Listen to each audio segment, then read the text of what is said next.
मुरादाबाद की नगर विधानसभा सीट, जहां 2022 में जीत का अंतर था सिर्फ 700 से 800 वोट, अब वही सीट 2027 से पहले सियासी अखाड़ा बनती जा रही है। और इस सियासत में नया ट्विस्ट तब आया जब आजम खान की मुंह बोली बेटी एकता कौशिक के दौरे ने पूरे राजनीतिक समीकरण को हिला दिया। क्या सपा में नई दावेदार की एंट्री से बढ़ेगा टकराव? क्या भाजपा की मुश्किलें बढ़ने वाली हैं? मुरादाबाद नगर विधानसभा सीट, जहां 2022 का चुनाव आज भी चर्चा में है, सिर्फ 700 से 800 वोटों के बेहद मामूली अंतर से बीजेपी के रितेश गुप्ता ने जीत दर्ज की थी और उसी दिन से सपा के लिए ये सीट हार नहीं, अधूरी लड़ाई बन गई। अब इस अधूरी लड़ाई में नया मोड़ आया है जब आजम खान की करीबी मानी जाने वाली एकता कौशिक का मुरादाबाद दौरा हुआ।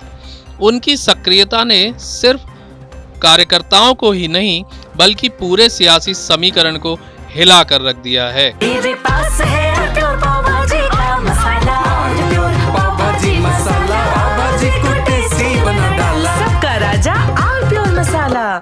मुरादाबाद की इस सीट पर सियासत अब दिलचस्प मोड़ पर है, जहां एक तरफ भाजपा अपनी जीत को दोहराने की तैयारी में है, तो वहीं समाजवादी पार्टी के अंदर टिकट की दावेदारी को लेकर घमासान तेज हो गया है। सपा के अंदर दावेदारी ठोकने वालों की लिस्ट लंबी है।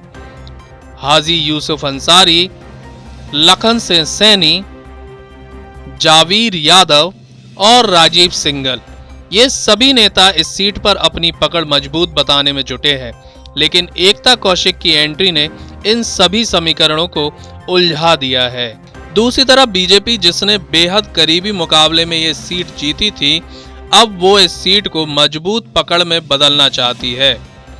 लेकिन सपा की अंदरूनी हलचल बीजेपी के लिए राहत है या नई चुनौती, ये अभी साफ नहीं है। 2022 में बेहद कम अंतर से हुई हार जीत अब 2027 के लिए सबसे बड़ा फैक्टर बन गई है और यही वजह है कि हर नेता इस सीट को अपनी सियासी पहचान बनाना चाहता है। सबसे बड़ा सवाल अब भी यही है, क्या सपा अपने गढ़ को वापस हासिल कर पाएगी या फिर बीजेपी इस बार और ज्यादा मजबूती के साथ मैदान में उतरेगी? क्योंकि मुरादाबाद की जनता अब सिर्फ वादों से नहीं, जमीनी काम से फैसला करने के मूड में दिख रही है।